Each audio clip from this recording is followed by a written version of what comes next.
For more on the election results, I'm joined by Stefan Dolgert, an associate professor of political science at Brock University.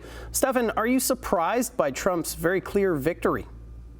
You know, I really am. I expected a really high probability of Trump winning, a little bit better than a coin flip, but I was really surprised that it looks like he's going to win not just the electoral vote by a really decisive margin, but the popular vote, which is something that had eluded him in his two prior runs for the presidency. So I'm surprised he was able to bring as many people over to kind of his side as he was able to do. So what do you think he did right? How did he secure this win? Well, it makes me a little uncomfortable to say he did anything right in the sense that he ran a campaign that was mainly based on lies and misogyny and xenophobia. But that aside, I think we can say that he was more or less lucky than he was talented. What he was able to do was benefit from a weak economy, basically that many American voters were really concerned about inflation, not surprisingly. And even though inflation has come down quite a bit in the U.S., really the economy was an important issue, especially for a lot of swing voters.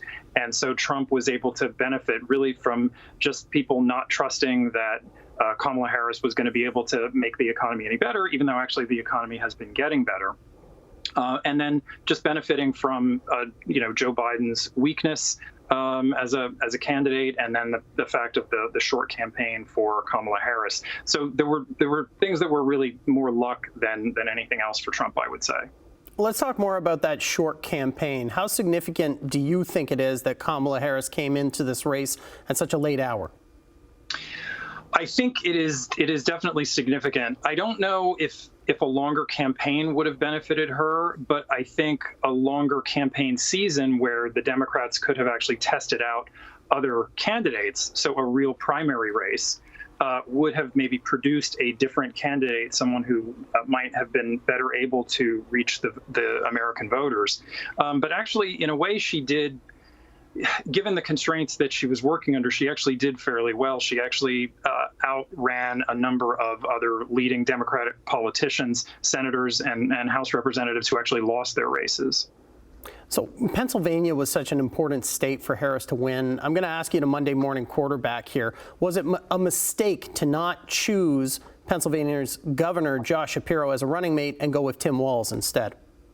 I think it's a reasonable question. I don't think it was a mistake in the end, because we can see that basically she lost Pennsylvania by about the same margin that she lost a couple of other really important states that are demographically similar to Pennsylvania, that is Wisconsin and Michigan. So it was the same problem for her there. And also, just as I was mentioning that she outperformed some other Democratic Senate candidates, she actually outperformed the Democratic incumbent for Senate, Bob Casey, who was running in Pennsylvania. So I don't think that having Shapiro would have really made any difference. All right, we're running out of time, but I want to get, as a final thought, how do you think a Trump presidency is going to impact Canada? I think it's not going to be good for Canada. I think the trade issue is going to be a problem because when the USMCA comes up for renewal and renegotiation in 2026, I think Trump is really going to hammer Canada.